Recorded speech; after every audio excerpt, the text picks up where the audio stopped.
Yes. Welcome back, welcome back to this very special Monday edition, episode 396 edition, the Project Washington, Adelius Thomas, Marcus Spears, the Matapeko Mate Kingulatu edition of the Purple Rain podcast. Yes, you can see right here, you have me, Simply AS10, right there, starting deck, and a very special guest below to talk all this big news. But first off, you can follow us here on Instagram at the Purple Rain Podcast. That guy right over here on Instagram or on X at Sutton Def.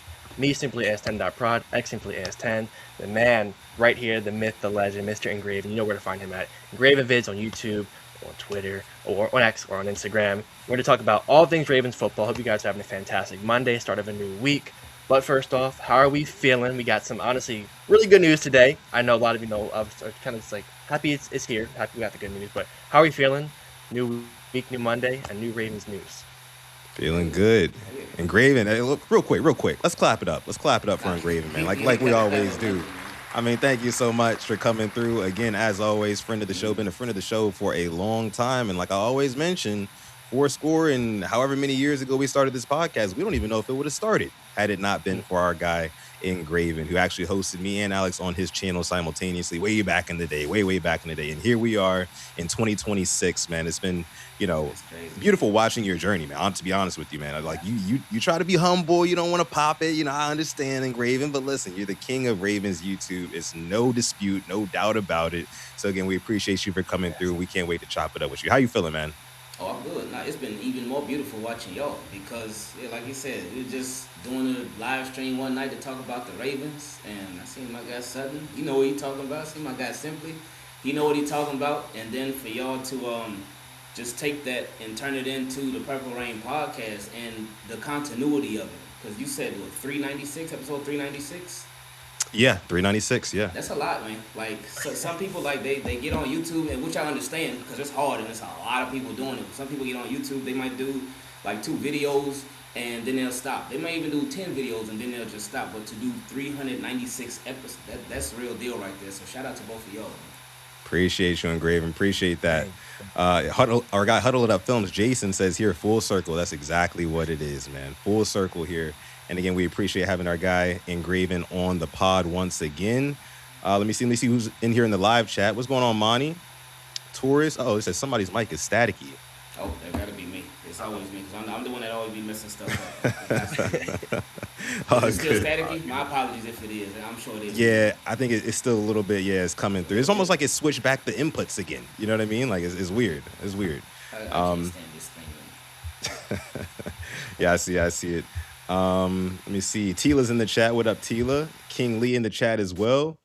Slicer59 is in the chat. What up? I see it 44 in the chat. What's going on? Void is in the chat as well. Another one of our members here. Ashley's in the chat. Who else we got? Khalil's in the chat as well. I see my guy JD in the live chat. What's going on, JD? I believe JD just had a birthday. I believe my guy JD just had a birthday recently. So happy belated birthday to my guy JD. Definitely want to say that on stream from my guy there, even though he's always on my case on Twitter and stuff like that. Whenever I say he's always on my case. Well, let's just say this. He's not a Bateman truther like we are here at PRP. And that's okay. You know what I'm saying? We celebrate our differences here at PRP. But appreciate all of y'all for coming through. As always, Pretty Boy Swab is in the house as well. What's going on, man? Appreciate you for rolling on through. And I also see you, Queendom, come. What's going on? Mad Rasta is in the chat. What up? Black Daniels as well says, gang, I can't miss anybody in the live chat. We already got over 100 people watching live right now. So I got to shout out who's here live. And yeah, JD says, appreciate y'all. Of course, man, anytime. Hope you enjoyed your birthday. Hopefully you guys enjoyed Easter, right? Hopefully you guys enjoyed your Easter weekend. Before we start anything else, and I know Engraven is going to take a little minute getting back in here, but before we get into anything Ravens, we dive deep on that. Alex, you just told me, the heartbreak that you experienced over the weekend. How about you share? With us here? I believe we all deserve to know here. All right. Hashtag fade simply. All right. Here's how my weekend went sports wise and all the teams I support. The Orioles got swept by the Pirates. All right. Should be taking at least 2 out of 3 of them. The Washington Capitals, who are still in contention for playoff spot, lost 8-1 yesterday. All right. 8-1 in hockey. My beloved soccer Arsenal. The team that I will die on the hill for. I will die for. Hell, I got an ulcer right now on my lip because of them. lost to a Hmm. second-tier team below them when they were heavily favorites, knocking them out of the cup. Not just I heavily favored. Let's the what was the odds? Let's just be It was real. like minus 700, I think. It could have Come been minus on, bro. 1100 to be honest. Honestly, Minus honestly. 700 is And then crazy. and then Saturday night, I'm like, you know what? Maybe I'll release some stress. My boy's in town. Why don't we go to the DC United game? They're playing FC Dallas. They're a favorite. Let's just sit back, have a couple of drinks, maybe just chill. I don't live in DC, so like maybe go there, just enjoy my night. They lost 4-0. I'm like, this just was not my weekend for sports. But Yeah. beautiful stadium, by the way. And they all decorated like the cherry blossom. If you have not been down DC during the cherry blossoms, I recommend it. It was freaking beautiful. All right, it was absolutely beautiful. But yeah, it wasn't my weekend for sports. Fade me if you want to make some money, because my teams just don't know how to win. The Wasp with the super chat donation, the first of the evening. Appreciate you, brother. Says, who's winning the Masters? I have no clue. I'm not gonna lie to you. I know it's not gonna be Tiger Woods. Not I Tiger. have no clue. Isn't Not it? It's Tiger. like, who's the best golfers now? Isn't it still Scotty Scheffler and some of the other? I can't remember all the names right now. They're escaping me, but I have Let me no see clue the who's gonna get that odds. green jacket this year. We'll see. The We'll see. odds, yes, Scott. I think Scotty's the favorite.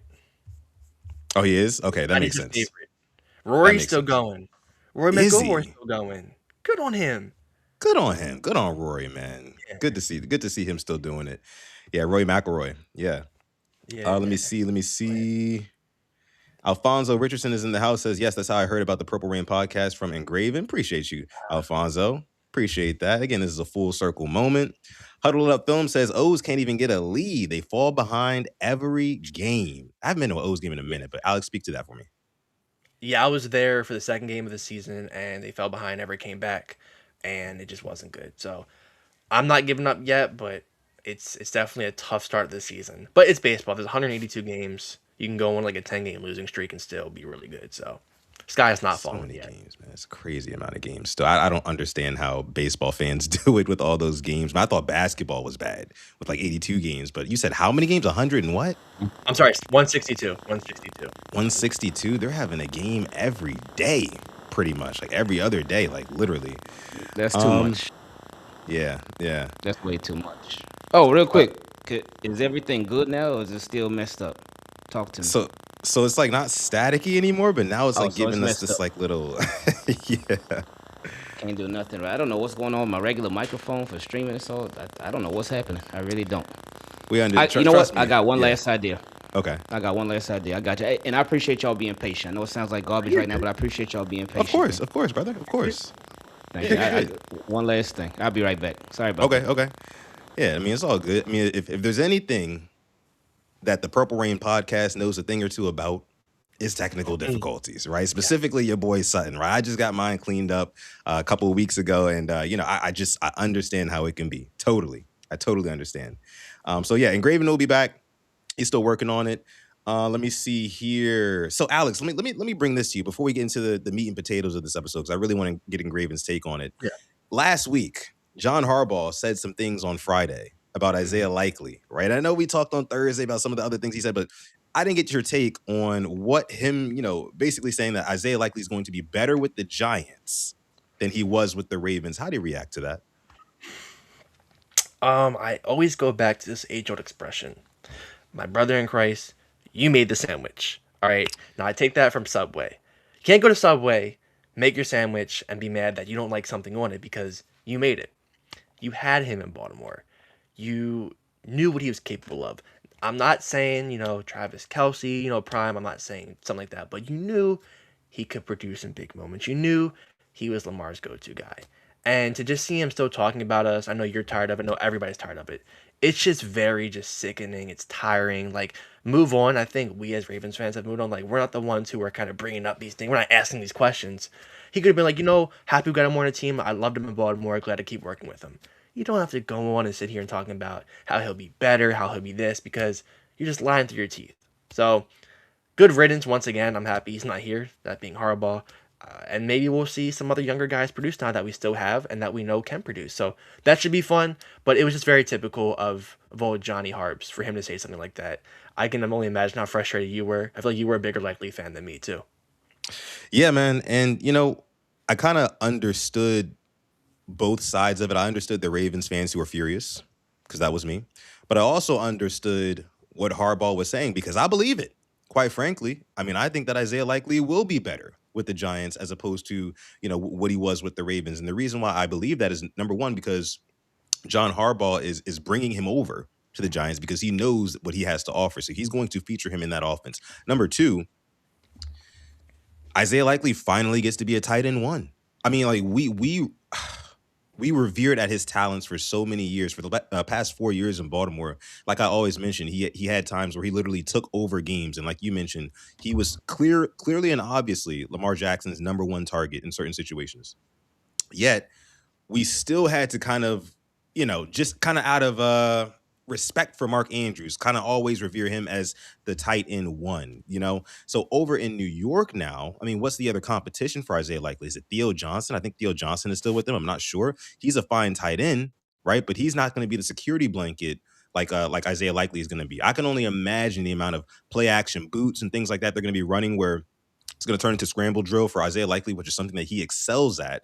And Jackson Dart's going to be able to find him. And Jackson Dart is going to quickly realize that, okay, yeah, I got Malik Neighbors. Yeah, I got Cam Scatterboo. But when I'm in a pinch, right, on 3rd and 11, and I just need to go down the field and just kind of chuck up a prayer, I'm going to Isaiah Likely. He's going to realize that quick, fast, and in a hurry. And I think that with Jackson Dart being such a young player, he's going to kind of, again, utilize Likely as his security blanket. As good as Likely was, Lamar already had Mark Andrews from the jump. So it's like he kind of always looked at him as like the number one target. And if Likely is available over here on a scramble drill, I'll find him too.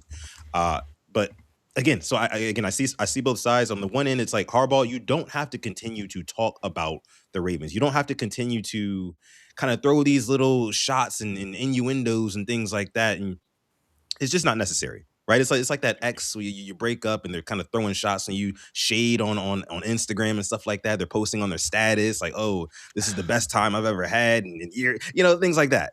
Yeah. It's giving that, right, Alex? The horse has been beaten. The horse is Yeah, gone. The horse is no come longer on, with us. The horse has been come buried on, at this Harbaugh. point. All right, there's grass growing over where the horse was buried, and you're still beating it.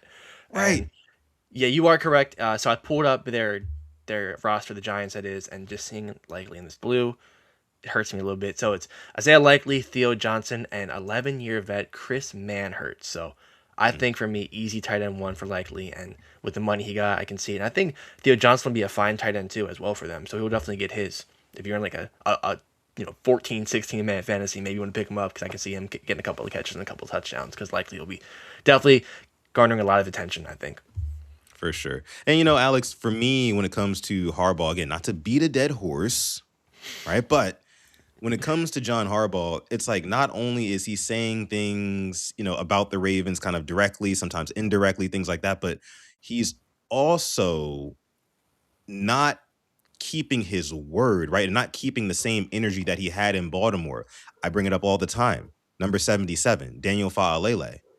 I mean, how just mind-blowing, mind-boggling is it that the Giants have a clear and obvious hole right now at right guard? I know Evan Neal posted the workout video, but he's still coming back from an I word, right? He's been banged up, things like that. So there's a question mark, a legitimate question mark at right guard for the New York Giants, and they still have not gone out and even called Daniel Faalele when literally last year and the year before that, John Harbaugh sat up there and told us that Falele is a great kid. You know what I mean? He fits in our system and things like that. And he saw nothing wrong. He saw nothing wrong at all. But now that he's in New York, it's like now he knows all of a sudden that Daniel Falele has the skills of a school bus, right? And he doesn't want to pick him up. And like, I don't understand how he's come full circle on that. Maybe he did kind of maybe try to kick the tires on Falele, and Joe Sheen, Giants GM, was like, listen, bud, we really respect what you got going on, and we can't wait for you to coach our team. But we're not doing that, right? We're not bringing in your buddy from Baltimore, Daniel Faalele. Yeah, you can bring on Patrick Ricard. Yeah, bring him on. Isaiah Likely, bring him on too. Jordan Stout, that really good punter. Yeah, we can make him the highest paid, no problem. But Daniel Faalele, your Pro Bowl guard, who used Ardarius, right? But Daniel Faalele, your Pro Bowl guard, who started for you 2 years in a row. Nah, we're good on him.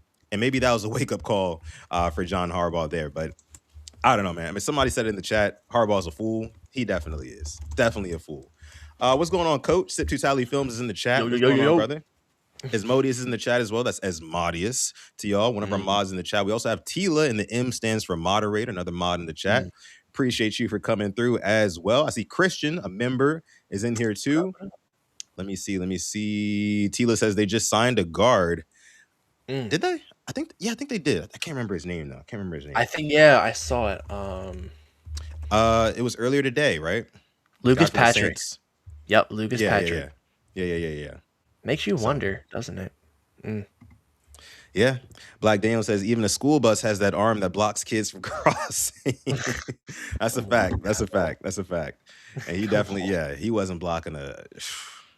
I'm gonna try to keep it as clean as possible on while Engraven is featured on this episode. Engraven's working out some technical difficulties for those of you guys who are just coming in. He should be back very, very soon, and we will get into some of the main topics from today because there's been a lot of noise today. Chef, what's good, man? Let me see what else. SV Cam says, yo, Sutton and Alex. Hopefully Engraven soon too. Yeah, soon. Raven Ron, what up? What you got for me, Alex? What you about to say? I was just trying to think anything else that happened since we left talk. I know we're saving the good stuff for when Ing gets back. I think we've hit a lot of it. I didn't get your opinion on this whole Jalen Hurts thing. Because the Eagles is kind of they've been saying that like the Eagles purposely put out a story or maybe leaked information for a story to be made, right? And they're basically saying all these things like, oh, he doesn't want to play under center. He's changing plays at the line way too much. And, he's just not as collaborative as they would want him to be. And my thing was Jalen Hurts is a Super Bowl winning quarterback. He's been to 2 Super Bowls, right? I would think that Jalen Hurts would have command over that offense. I mean, it doesn't do Jalen Hurts any favors when you have, 5 new offensive coordinators in 5 years or something crazy like that? So if I'm Jalen Hurts, I'm like, okay, I've won a Super Bowl with this team. I've been to 2. I know what makes this offense go. Yeah, let me run it. You know what I'm saying? If I see something at the line that I don't like, let me check out of this play. If I don't like playing under center, it's obviously for a reason. Where do you stand on the whole Jalen Hurts saga right now? Because it's just weird to me that like a Super Bowl winning quarterback could be in this much conflict with his own team. Yeah, I don't get it. I mean, I understand people have said his team carries him and this and that, but history shows I feel like when the Eagles have a down year, they always bounce back even stronger. I think it was... I remember the one year they got knocked out. I think they got blown out by the Bucks in the playoffs in 23, and then in 24 they bounced back, won the Super Bowl. Yeah, it's like every team has this. I feel like Jalen's easier target because you can throw he's carried by the team on him rather than with like Lamar. Obviously, you can't really say he's carried by the team because he kind of is the team. He's an easy target, I feel like, and I just don't think he really hasn't spoken back. I think he keeps to himself. And there's times where he kind of, talked his ish. And I think he has every right to. You're a Super Bowl winning quarterback. That you have my respect. Yeah. And it's Philly. I think they know they'll get clicks. I think that's do a lot with it. You can rile up Philly fans just as easy as Baltimore fans. If you talk bad about the team, you will get your engagements. And I think that's a big reason. I really do. If they were to leak that information, that's just dirty. That's very, very dirty. That's it was weird to me. It's like one off year after a Super Bowl where you blew out the Chiefs, and now it's the sky's falling down. Maybe it was just a bad OC. We've seen it. Yeah. We've seen it with the Ravens, and I think who did they get as their OC this year? I think they got the guy from the Bucks. The guy from the Bucks, I'm pretty sure. Yeah, I can't remember his name. I literally read about it earlier today. But no, I mean you're absolutely Sean Mannion. Okay, 36-year-old. Got you. But yeah, man, again, like you said, it's kind of weird. Well, I guess it also makes a little bit of sense when you think about like what AJ Brown came out and said and stuff like that. And, people were kind of backing him up on that too. Like he's just kind of difficult to deal with in a locker room. And I can kind of see some of like a low key, a little bit of like a Russell Wilson vibe. He's like a Russell. If Russell Wilson, and I'm not talking about skills here, guys, so take what I'm about to say with a grain of salt, but if Russell Wilson and Tom Brady mixed mentalities, right? I think that makes Jalen Hurts, right? Because Jalen Hurts is super locked in, laser focused when it's time to play football, like a Tom Brady, but he's also kind of seen as this kind of like really like just an upstanding guy, like and that's why the story is so weird to me. You know what I mean? Because like everything that I've known about Jalen Hurts up until this moment is just him being like, a good guy. I remember they ran a bunch of stories on him during that Super Bowl run, both Super Bowl runs, and they go deep into your background. You're telling stories and things like that just for media purposes. Nothing, nothing that he has ever said, right? Or nothing about his background would suggest that he would be a cancer in the locker room. So I don't know. If you're a Philly fan, I think it's a huge cause for concern. I know you just won a Super Bowl, so you're probably all set there, but I don't know. Mad Rasta chimes in here with the super chat donation. Appreciate you, Mad Rasta. Mad Rasta says teams want to put quarterbacks in line. Anything that is reported on ESPN is cleared by the team. It's about control and using media to turn fans. Yeah, we're gonna get into We this kind of too, get but into go that. ahead. Yeah. Yeah, We yeah, get yeah, into that yeah, today because there is some stuff that happened on ESPN this morning that really makes no sense. And yeah, we'll talk about it. I think you know what we're talking about as well. So for we'll get into sure, that in a bit. for sure, for sure. Let me see here. See what else you guys are saying here in the chat. But yeah, it is about control. It's definitely about control. Like, and this is honestly, you remember when that anonymous GM or owner came out and Mhm. said you can't have the prisoners running the prison. You know, Was that the Texans, I want to say? I can't remember who it was. It was probably a Texas team. I mean, just in all honesty. But Probably Jerry Jones. yeah, that might have been Jerry Jones, right? But yeah, it kind of goes across all sports leagues as well. One that really comes to mind for me is the UFC. I'm a big UFC fan, and like they hate when their fighters, their employees are like outspoken and acting like they deserve, you know, um, this and that, and it's kind of nasty when you see these leagues like treat their players the way they do, the way that they do when literally the players are the entire product, right? I don't think that's talked about enough. Like you guys are up in, in suits and offices and whatnot, and drinking your whiskey and doing whatever. But you have to realize there would be no whiskey in the glass. There would be no box for you to sit in if there weren't players on that field, you know? And it's like, I'm sorry. I'm just gonna say it. Like, this is not slavery. You know what I mean? Like, these people have a say so. They have a say so, right? I know they make a butt ton of money, but at the end of the day, they're humans. I mean, and just like any other occupation, you can unionize and you can speak out against your superiors and things like that, and especially if you expect change. So I just don't understand like how. But well, I do understand it. Power corrupts all. It corrupts people. So I think that's kind of where it's at. But Mad Ross, you make a good point. They want to keep quarterbacks in line. They definitely do. While waiting for Engraven, I have a question for you. Have Sure. you tuned into any UFL recently? I have not. I have not. Am I Okay. missing anything? It's interesting. I've watched the Friday night games. It's kind of cool. Like they actually have like a halftime show as well to kind of like promote Mm, it. yeah. This past week was the Louisville Kings opening game. They're the new Hmm. team in the league. They played the reigning defending champions DC Defenders. And it was really interesting. It was a competitive game. The defenders allowed them to get back into it, and I actually had to fall asleep early on Friday because I had to get up early on Saturday. But from what I watched, it was definitely interesting. I do like the going for it inside the 50. It makes it honestly pretty interesting to watch, and the play calls are different too. But I've kind of enjoyed watching the UFL so far through 2 weeks. I really have.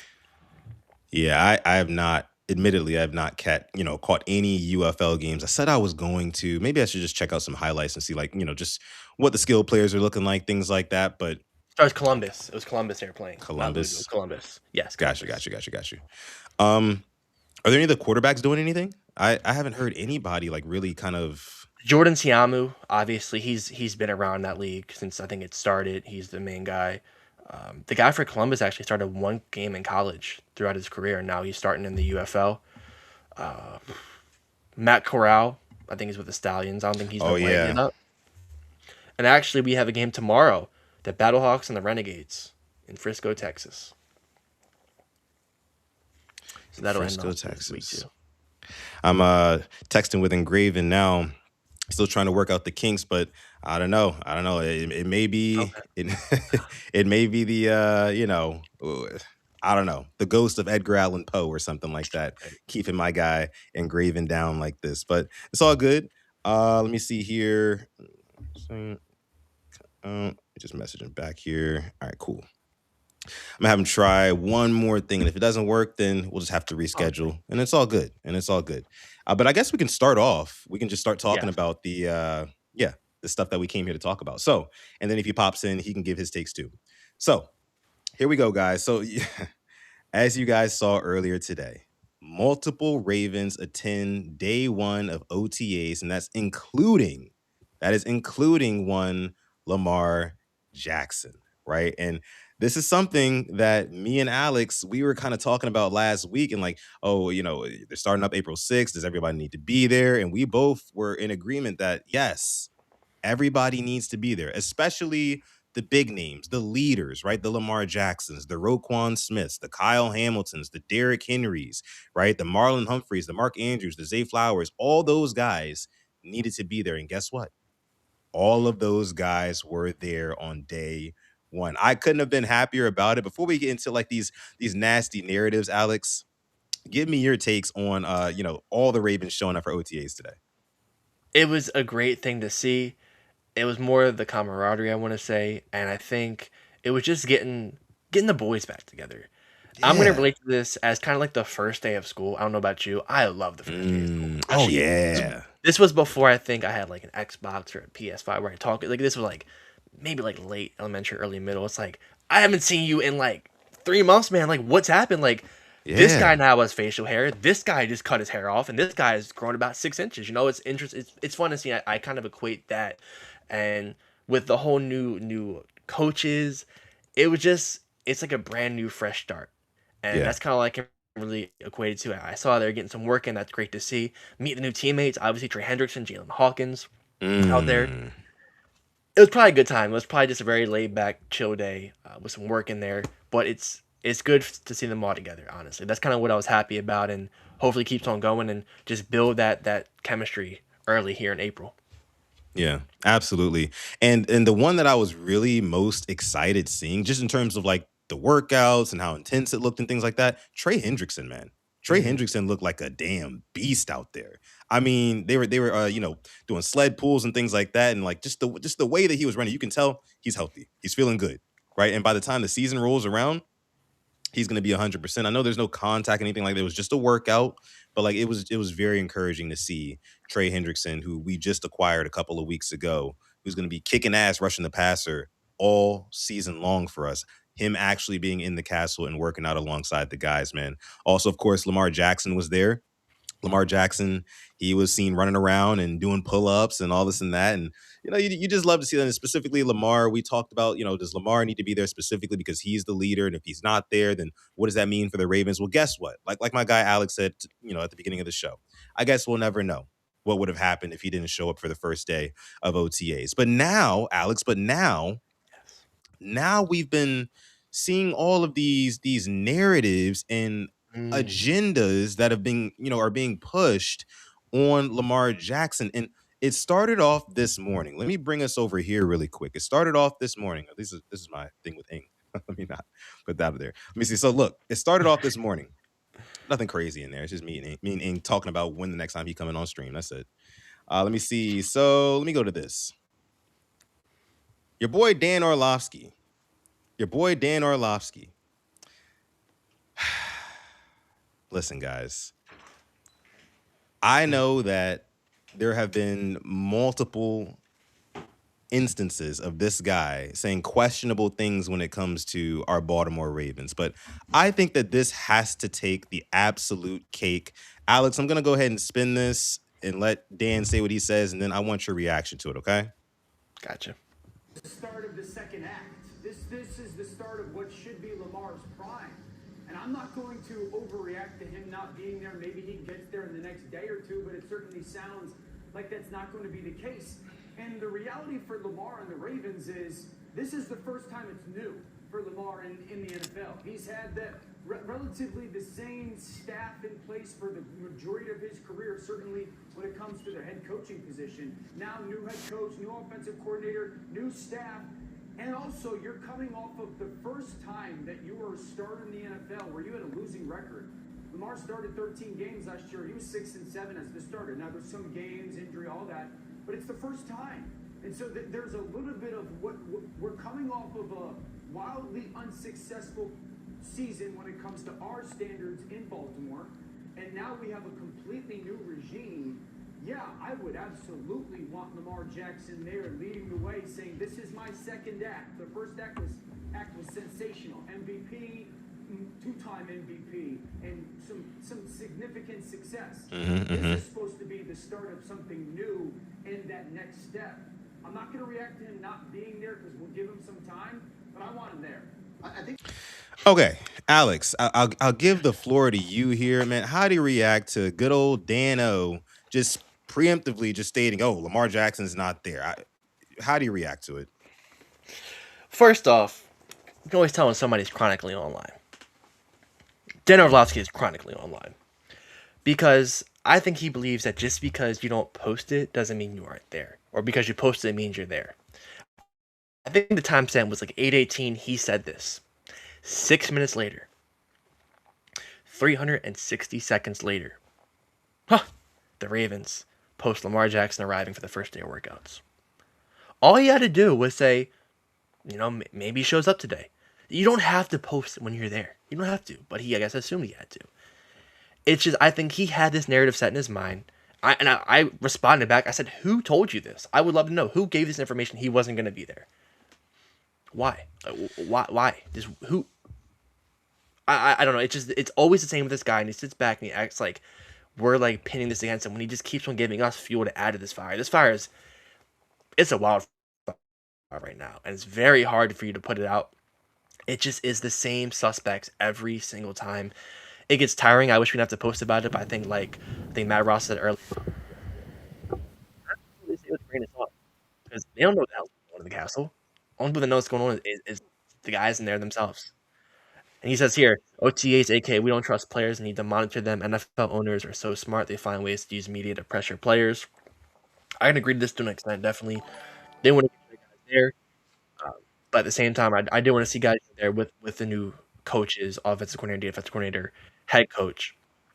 But yeah, man, Dan-O started early and bright and early this morning with just kind of the slander. It felt like, and it's like, well, I mean, I wasn't surprised. Were you?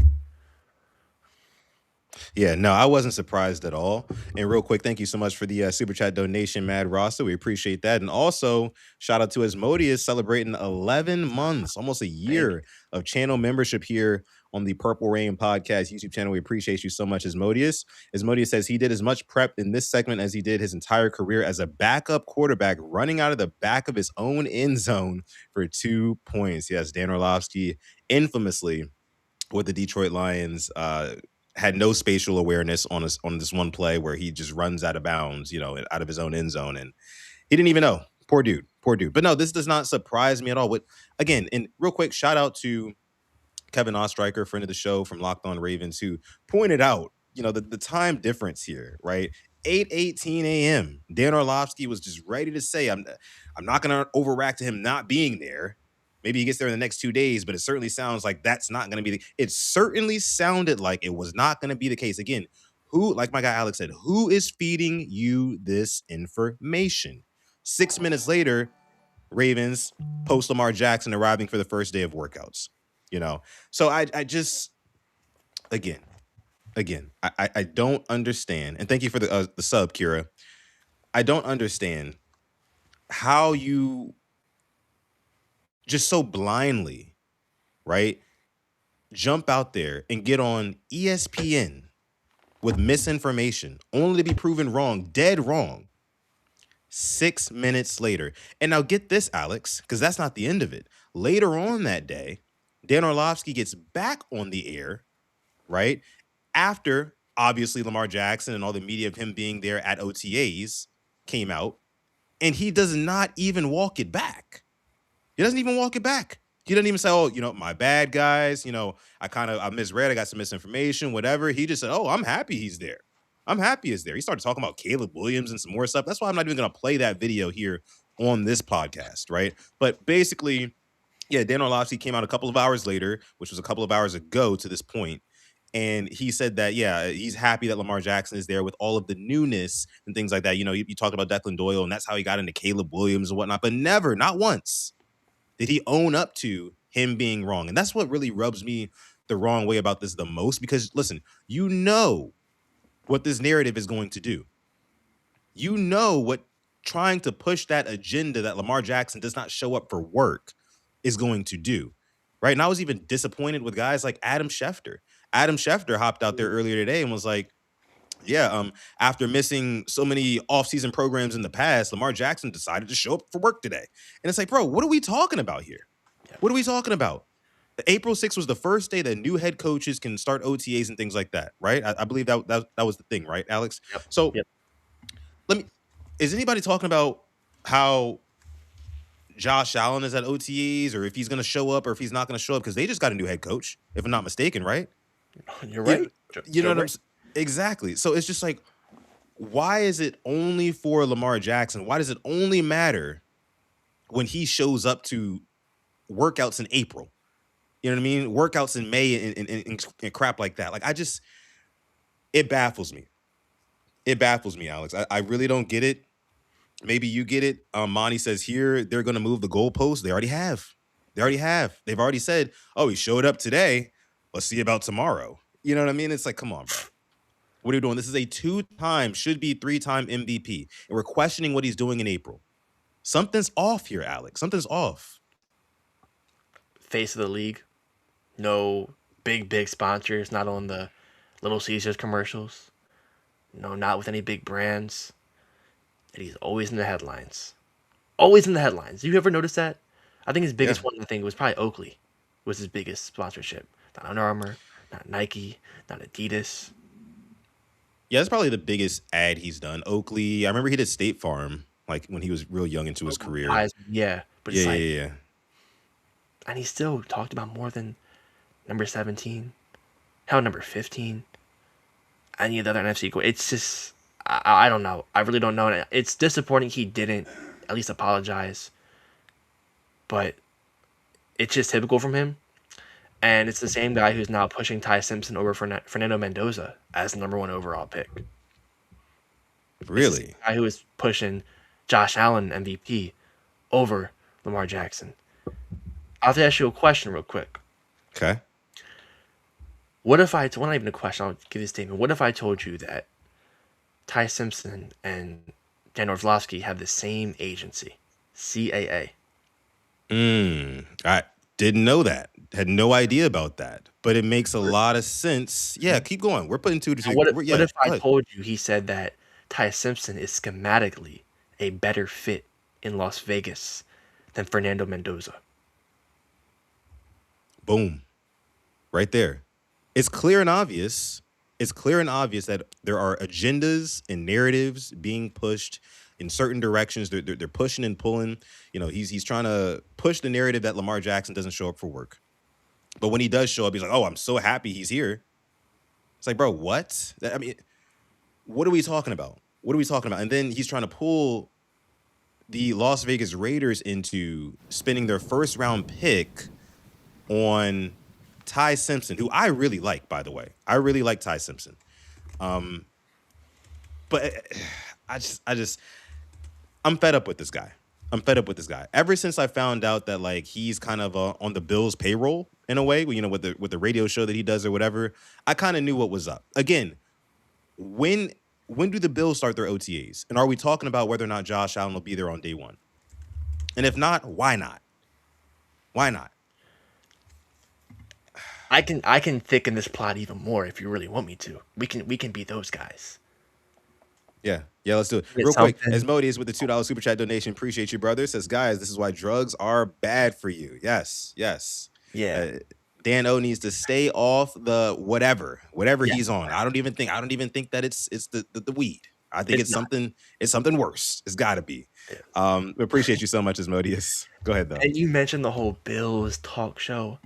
What if I Mm, told you mm. Buffalo quarterback Josh Allen is represented by the Creative Artist Agency, also known as CAA Agency, which same one as Dano.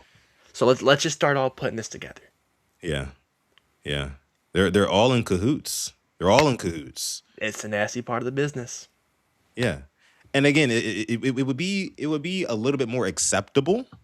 Again, like I said, if Dan Orlovsky came out and said earlier today that, hey, look, I was wrong. I fully own up to that. I take accountability for me saying that Lamar Jackson was not there, and he actually ended up being there. Right? I mean, it's just, come on, man. We're not stupid. We're not stupid. That's my biggest thing. It feels like a lot of these guys, a lot of these media guys, they feel like they can get away with just saying any and everything and just like people just rolling with it, you know. Real quick, here's some videos of some of the guys working out. You got Derrick Henry doing his thing, incline pressing those 70s, man. Insane. Yeah, exactly. Derrick Henry, man. I know you saw the deadlift video he was doing with the hex bar the other day. Come on, man. The dude is what, 31 or 32, something like that, and he's still getting after it like this. What else do we have? We'll get to some of that other stuff in a minute here.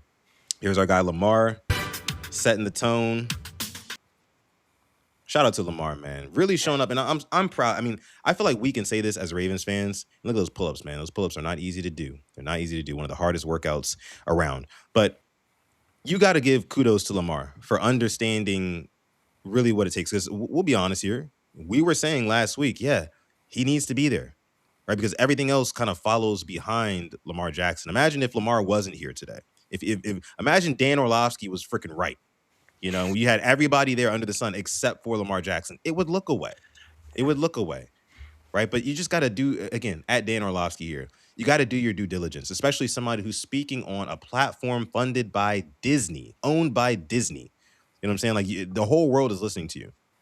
So you have people right now, so somewhere out in the Midwest, from the West Coast, who don't really pay attention to East Coast sports like that, specifically even, the Baltimore Ravens, who all they heard was get up this morning, basically say that, oh, Lamar Jackson's not there. And then they clocked into work after that. And all day they're thinking, oh, Lamar Jackson, he's not a good, he's not a good teammate and things like that. He's got a brand new coach with a 29-year-old offensive coach. And he's not even there. Right. And like, you just don't understand like what spreading that type of misinformation does on such a large platform. And that's why it really pisses me off the most that he did not walk it back. He just decided to say, oh, I'm happy he's there. Happy he's there. And then again, the other guys, Adam Schefter, you too. Love me some Adam Schefter, but it was nasty. I didn't like what I heard from him. Go ahead. It's nasty that he's, the way they word it, the way that they kind of phrase it as if like you got to read the whole headline, because like you said, if you're just a casual, maybe you're not a Ravens fan and you just read it, you may think, oh, he never showed up.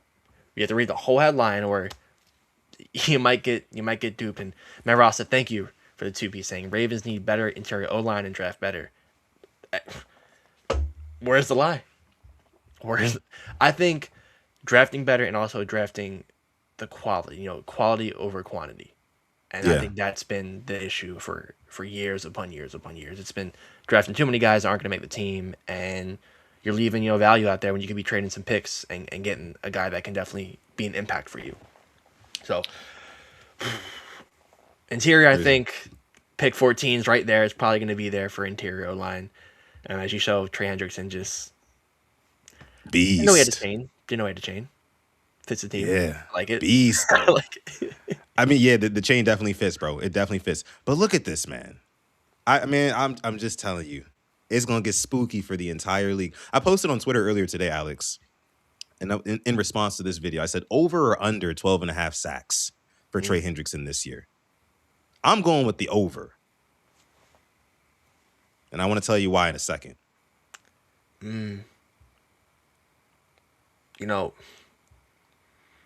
I'll go over. You go over. It sounded like you were a little bit hesitant there. Obviously, health comes in. Does this? I mean, it's kind of contingent upon Matabike being there. I'll be honest with you. I think he can get double digits without him, but with him being there, I think it's even more. Because I saw last year without him, it was pretty scary. I know we had the guys like Kyle Van Noy, and rookie Mike Green. I think Hendrickson would get double digits, but 12.5. I think he could eclipse that with Matty BK there, or maybe another big defensive tackle that we'll talk about later. Yeah, we'll talk about that in a second here. But here's my thing, Alex. I think that he will definitely get over 12.5 sacks, regardless of whether or not Nnamdi Madubuike plays or not. And here's why. Trey Hendrickson has yet to play on a team that plays with a lead in the second half. So what does that mean, Alex? That means that you're getting more opportunities to rush the passer because the opposing offense is down. They got to throw the ball. In Cincinnati, he would find himself down 1 possession, 2 possessions. They had a lot of close encounters in Cincinnati. Don't get me wrong. They weren't getting blown out like all year. They lost a lot of close games, but my point is they were losing a lot of games going into fourth quarters, in third quarters, right? The second half. So he was stopping the run. He was stopping the run more often. But with the Ravens, when you have a Lamar Jackson on the other side of the football, who's going to put up points, right? Granted, health and all that stuff, but with new offensive coordinator, whoever we get in the draft and whoever else in free agency or by trade on that offense, I believe that offense is going to put up average maybe 28 points a game. And that's on the light end for me, So I'm thinking that the Ravens will have a lot of leads in the second half, and that's going to enable Trey Hendrickson to use those pass rush moves because he's going to be in a lot of pass rush situations. So I think that if he can get 17.5 sacks with the Bengals, I think that he can easily grace 12.5 with the Ravens. I do. I have to remember it's not Zach or calling defense either. Yeah. That's a big point too. I mean, hey, he got Owe looking crazy. Mad roster. What's he second? Yeah, speaking of the sacks, they mean more. What is he second in the league since 2021 in fourth quarter sacks? Yep. I think a big thing for me, I would love to see more forced fumbles, more strip sacks. I feel like we've been deprived of them for a while. I think since a guy like Judon left, he would get a couple of them. I think Yannick had one. We've been fiending for some strip sacks. Definitely. And I think that the combination of him, I mean, like we mentioned, granted, if Madubuike comes back and Mike Green on the other side, who I definitely think is going to take a step forward this year. It was great seeing him there today at first day of OTAs as well. I definitely think that with the chaos and the havoc that you can get by having a premier blue chip pass rusher in Trey Hendrickson, also having a solid secondary, and I get it, last year it looked a little bit ugly. But that was because we didn't have any pass rush, right? It all starts from the trenches. It all starts on that line. You can have literally the best DBs, right? We went into last season thinking the Ravens had the best DB room in the league, right? With Cheeto and Marlowe and Nate Wiggins and at the time Jair Alexander. I know a lot of you guys forgot about that experiment. But yeah, we thought we had the best DBs going. But what happened? Madubuike went down. Pass rush became non-existent. Those guys on the back end started getting exposed. So bringing in a Trey Hendrickson, who is going to kind of shore up those trenches. Again, interior is another thing, but I think that'll definitely help the entire team. And again, cause so much more chaos, right? And what happens when a defense is causing chaos? Turnovers. That's when you force turnovers, right? So I definitely think that the turnover differential will be a lot more in the Ravens' favor this upcoming season. But yeah, man, I just, again, go ahead, bro. My bad. I think all I have to say about is that the Ravens defense basically got Malik Willis paid up over $50 million. That's really all you have to say.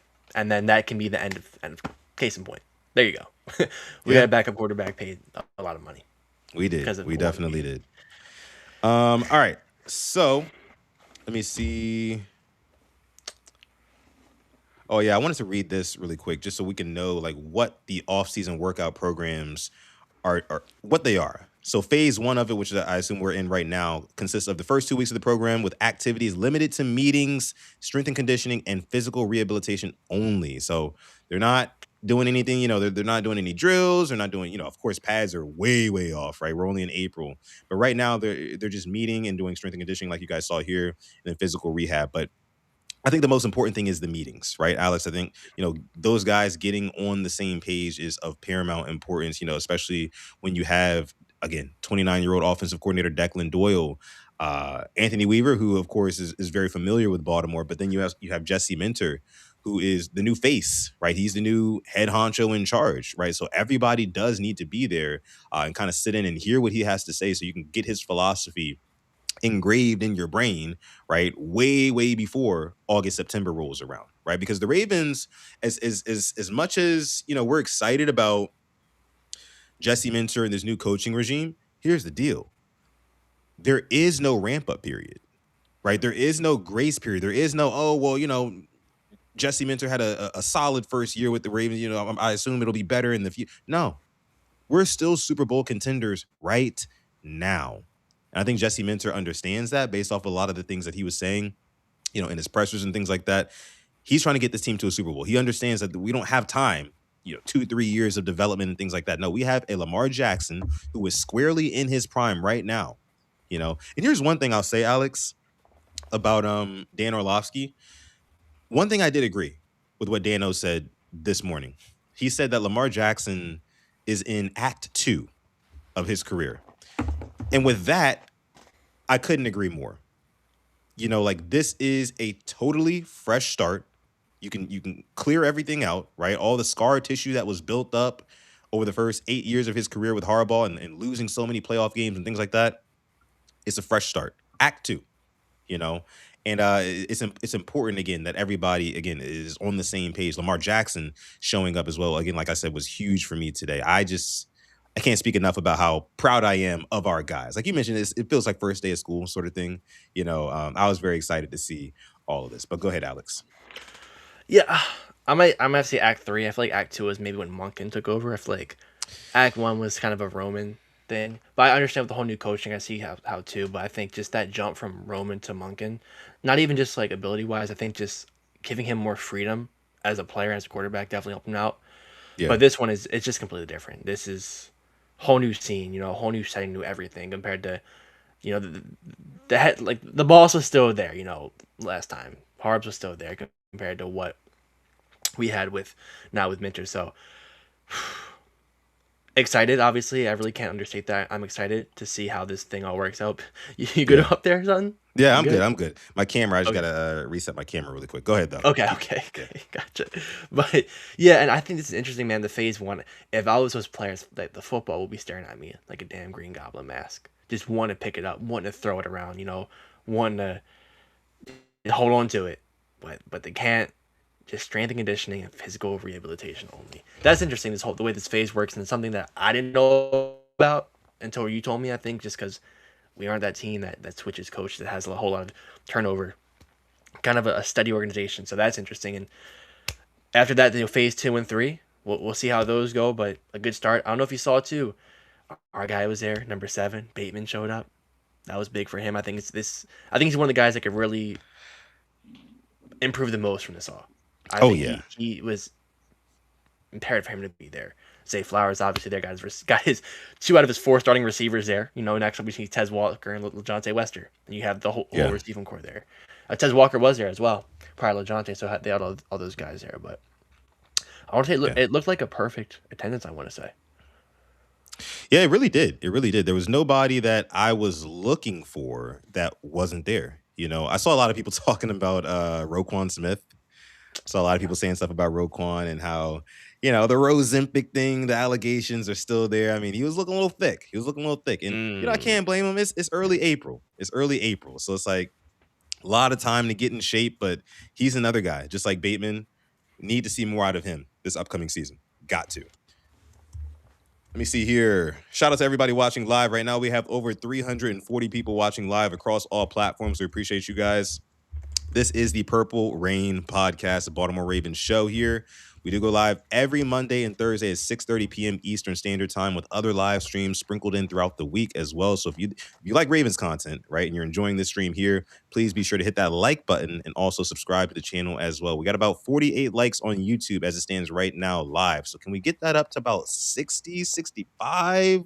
Can we do that? If you're watching right now on YouTube, please be sure to like the video, or else you guys know the kids do not eat. You guys know what it is. All right, but Alex, yes. I think we've talked at length about the Ravens' first day of OTAs. This second thing here. So Dexter Lawrence Dexter Lawrence, Giants all-pro defensive tackle. Dexter Lawrence has requested a trade, and he will not be participating in the team's off-season workout program that opens Tuesday.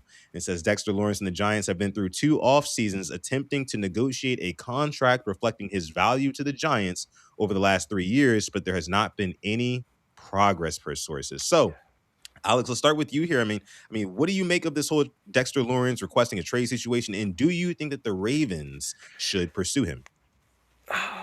Oh, John hasn't been there more than a couple months, and he already has a star players requesting trades. I kid. But I do think maybe it's a contract ploy. I think he's deserving of a new contract.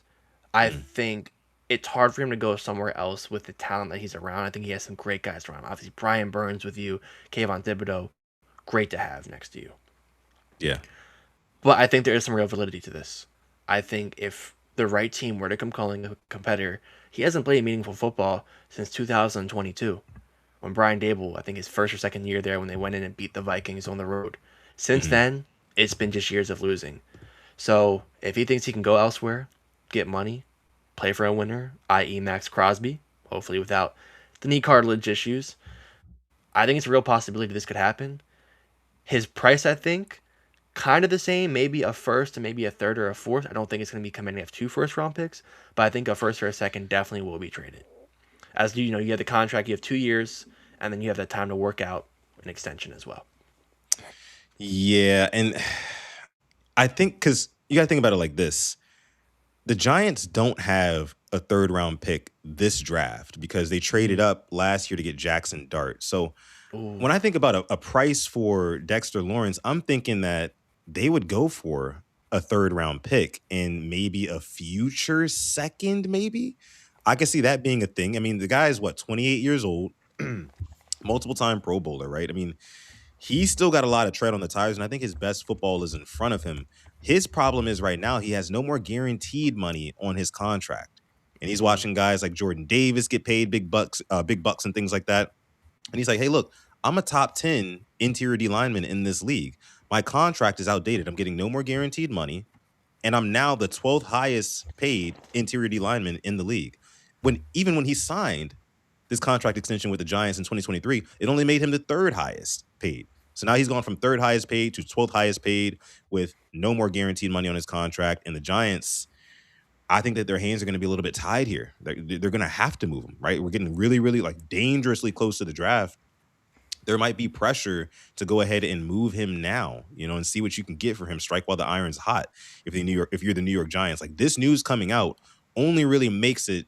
It only puts more pressure on Joe Sheen, Giants GM, to get Dexter Lawrence out of here. And it was funny because a lot of the media at the combine pressers a couple of weeks ago were asking Giants GM Joe Sheen about what they were going to do with Dexter Lawrence. And he kind of like gave out this snide reply like, oh, do you guys know something about Dexter Lawrence that I don't? Like, we want him to be on the team. Like, the plan is for him to be on the team next year. And whenever coaches, not coaches, but like just higher ups of these organizations say stuff like that, probably means that the player is on the outs, right? We want him to be here, or our plan is for him to be here. And then lo and behold, he's traded or whatever.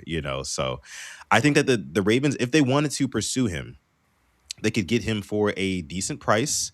Thing is, I don't know if Harbaugh is going to be willing to play ball with the Ravens, and give away a top tier interior D lineman, because Harbaugh spoke really high of Dexter Lawrence as well. Yeah, I mean, you have, like, I forgot, Abdul Carter as well. Abdul Carter, Brian Burns, Kayvon Thibodeau, Dexter Yeah. Lawrence.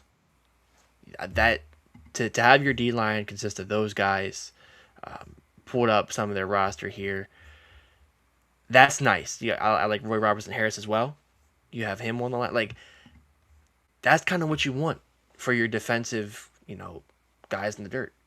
And then for your trenches, I mean, offense, you build that, you protect Jackson Dart, and you're looking good. Now, do I think it happens? I don't. If I were to give a percentage, it happens, maybe like 25 to 30%.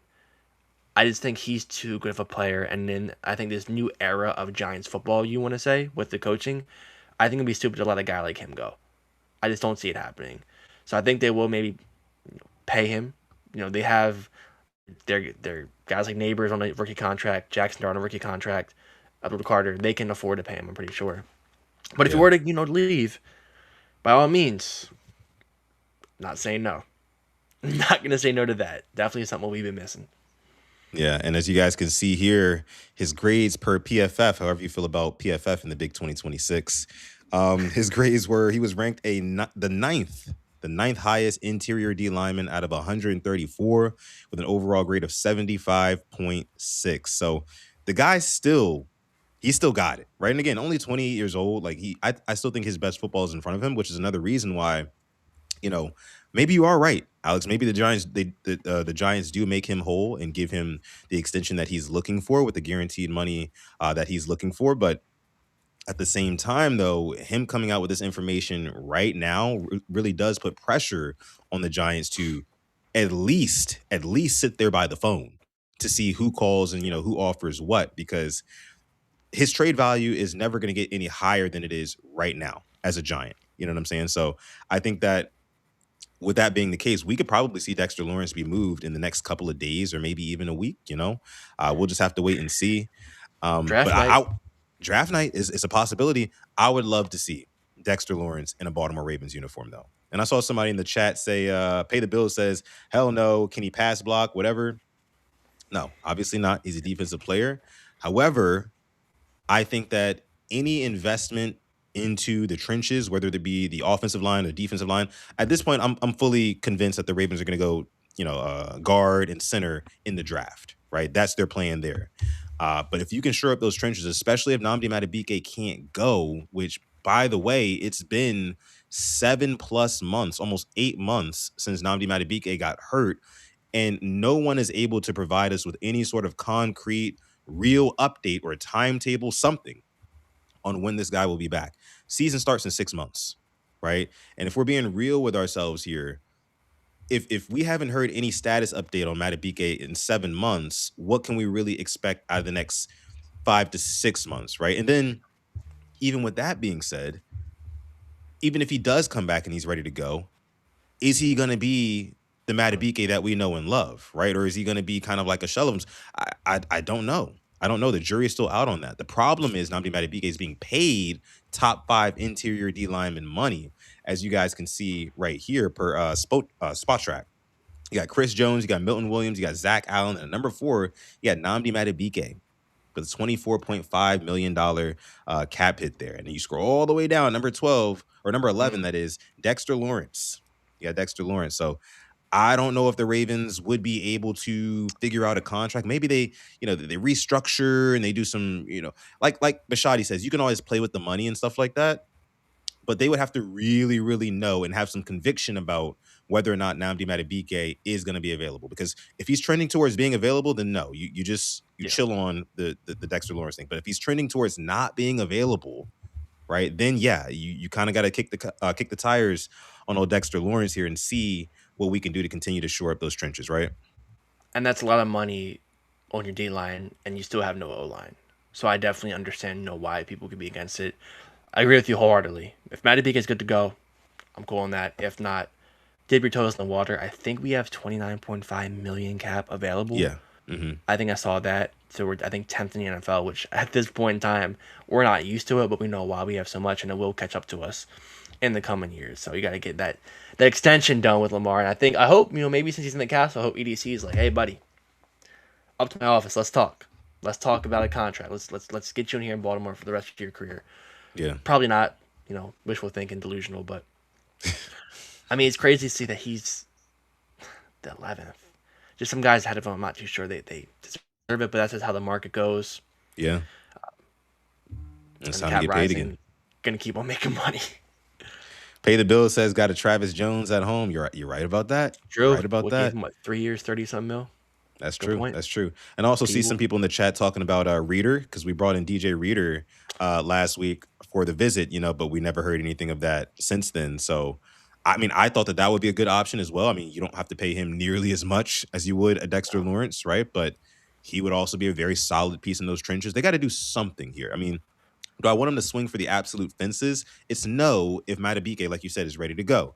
But if he's not ready to go, then yeah, you kind of got to swing for the fences, because every single year we get the repeated lesson in February how important that position is, the interior of that D line. Let me see here. Let me see here. What else you guys saying in the chat? I had somebody else's. JD says our D line room is not deep enough, even with Beaks coming back. And he also says you would have to touch Roquan's, Ronnie's, and Marlon Humphrey's money in order to make room for that. And I say do it. I Roquan don't. can, yeah. I don't know why we haven't done that already. To be Yeah. honest with you, like if you're Eric DaCosta and you know you're starting up this new regime, right? Like, why do you want players who are clearly overpaid from the last regime to still continue to be overpaid now, right? That should have been priority number one on Eric DaCosta's list for this offseason once he found out that John Harbaugh was no longer here. Because these are guys, I mean, these aren't Jesse Minter's guys, right? You got Marlon Humphrey making a crazy amount of money. Ronnie Stanley, Stanley is Stanley. We need him over there on that left side. We need him to be healthy, right? And not be coming in and out of games and stuff like that, like he has done in the past couple seasons. But Ronnie's Ronnie. And then Roquan, who, like we always mention here, I mean, the Ozempic claims are out and stuff like that. And I really do hope Roquan gets back to where he was before, that Pro Bowl kind of caliber player. But if not, I mean, look, that money's going to continue to look worse and worse and worse, man. Because I can't remember the exact cap hit that Roquan has this year. I believe it's like 20-something million. Can't remember, but it's a lot. It's a lot for the lack of production that we got, and that it feels like we're getting Sunday in and Sunday out from this guy. It's just, he kind of gets lost. He never really makes an impact like that. So, yeah, he should have been restructured those contracts for sure. Yeah, his cap hit this year is $32.7 million. Yeah, I see. And that's crazy, bro. It's crazy. That's even, yeah. It's insane. And next year it's the same. It's the same hit next year. 32.7, and then you can't have that, bro. You can't have that. You just can't. Okay. So I think we are, the consensus here with me and Alex is Dexter Lawrence, yes, if Madubuike cannot go. No to Dexter Lawrence if he's going to be ready to go for the 2026 season. Madubuike, and bring Reader in, and we'll take DJ Reader as well. And we'll take that. For sure. So let's move on here, Alex. We have something we didn't talk about here. So the Ravens signed a new punter. Ravens signed punter Luke Elzinga here. And I'm going to go ahead and read through this article here. It's a quick one. It says the Ravens have signed punter Luke Elzinga, who was undrafted out of Oklahoma in 2025. Baltimore is looking for a replacement for Pro Bowler Jordan Stout, who became the NFL's highest paid punter by signing with the New York Giants during free agency. The left-footed Elzinga received a rookie minicamp invitation from the Tennessee Titans in 2025, but has never kicked in the NFL. He spent 3 years at Central Michigan before transferring to Oklahoma. Elzinga averaged 43.1 yards per punt during his college career, and he completed 4 of 4 passes on fake punts for 86 yards. Something to keep in mind there, right? It says Baltimore, which began offseason workouts on Monday, did not have a punter on the roster before signing Elzinga. The Ravens could sign another this offseason or take one during the upcoming draft. And they bring they talk about a bunch of guys who are coming out of this draft who are top punter prospects. Alex, when you heard this news that the Ravens finally got somebody who can boot the ball downfield, 40, 50 yards downfield, right, to get win field position games and things like that, what was your reaction? Thank you. I mean, the fact they even mentioned, listen, I respect Clifton Brown, but the fact you mentioned drafting a punter is asinine. You should not be using a pick on a punter. I will stand on that. I mean, hell, we got 11 of them, though. We shouldn't even be using all of them. We shouldn't. We should have at most maybe 7 or 8. Using all 11 is just blasphemy. You got you go from getting the greatest kicker the league has ever seen for a long period of time undrafted, and you go and spend a pick on special teams. Yeah, I'm stand by the UDFA trail as a way to go. And if you want to sign a vet to compete with him, be my guest. Do not do what we did last year. It's just stupid and wasting. Comp on that just makes no sense. So, all for it. The 4 out of 4 passing reminds me of Sam Cook. I think he was 9 for 9 passing at a point in his career. So maybe Anthony Levine has something up his sleeve because he was on the field for many of those Sam Cook passes. He knows how effective they were. Real momentum shifters as well. Glad we have him on the team. May not make the roster, but this is the way you go. Sign on UDFA. Do not use draft capital on them. No, yeah, I mean, I agree. I was just saying, since we got freaking 11 draft picks, it's like, 4 5th rounders or something crazy like that? Like, It's Yeah. it's still really, again, like you mentioned, the word baffling is perfectly. I don't understand why we have so many draft picks when we don't even hit at nearly a high enough clip to justify keeping all those draft picks. But again, like you mentioned, signing a UDFA here, Luke Elzinga, I'm very happy about it. Again, the like you mentioned, the fake passes, the fake punts, right? If for passes, that kind of does intrigue me because I mean, for so long, like you don't. It's funny, Alex. You don't think about fourth down being any sort of like trick plays from the Ravens. If it's fourth down and we want to go for it, we're putting the ball in number eight's hands, period. And we're letting you know we're going for it. You know what I'm saying? We don't need to fake it or anything like that. But it is interesting that, have that in your back pocket, right? A guy who can throw a dime, throw it on a dime when you need him to. No, I mean, I love that. But I think we are going to miss Jordan Stout and what he was able to bring to this team because while the Ravens really struggled last year, Jordan Stout was one of the few bright spots on the team. You know what I mean? He was a beast. Let me just say that he was a beast last year punting, and he deserves that contract that he got with New York. I think a part of that is because he's going over with Harbaugh and stuff like that. They want to appease Harbaugh, appease him. So I get it. Shout out to him. He got his bag. But he was a dog with us in Baltimore. I would be remiss if I said any differently. So he's got this guy Luke Elzinga, and whoever else they bring in has big shoes to fill. I'll say that. And when it comes to the field position game, hopefully we're not in a position where we're trying to like desperately win the field position battle because our offense can't get it going, or we know our defense isn't that great. Hopefully our offense and defense are kind of firing on all cylinders. That way we don't have to worry as much about a guy who can, hit those coffin corner punts every single time and pin guys within the 10, pin teams within the 10-yard line, because we have a great defense or a great offense that doesn't put us in those scenarios. So again, net positive here that we signed a UDFA punter. And yeah, I mean, I'm also glad that we didn't use Yeah. a draft pick on him. You just described the Jets game last year, the whole field position. Because Jordan Stout single-handedly won us that game, I want to say. Because he had the Jets pinned inside the 5 like every single time. 70-yard punt. Please, we don't want that. That was a nightmare of a game. I'm just like, just win this game and move on. But yeah, no more of that, please. Please. No more of that, please, please. Real quick, 107 people watching live right now on YouTube, 350 plus people watching across all platforms. Shout out to you guys. If you are watching on YouTube, please, please, please leave a like on the video. We're at 58 likes right now. Let's go ahead and boost that up. Like the video, y'all. We appreciate y'all for coming through this episode 396 of the Purple Rain podcast. Appreciate you, everybody who has donated here on this episode, all of the new subs. We appreciate all of you guys. We know we were going to get Engraven on tonight. Engraven was dealing with some technical difficulties, unfortunately. So we're going to try to rebook Engraven for another day where everything's on the up and up, and we're gonna have a great time. We always have a great time with Engraven. It was unfortunate that we weren't able to deliver that to you guys today, but again, we will be back in the future with Engraven. And also, by the way, there's gonna be more guests on the channel this week too, so stay tuned. Black Daniel's giving a shout out to the hashtag replay gang in the chat. Yeah, shout out to the replay gang. If you're watching this after the fact, right, and you've already seen all the stuff that we were dealing with earlier in the episode and all that, you still made it here. Shout out to you. Make sure you like the video, subscribe if you are new as well. Always a shout out for the replay gang. Alex, did we miss anything? I think we hit everything on the head, I want to say. I really do. Okay. Yeah.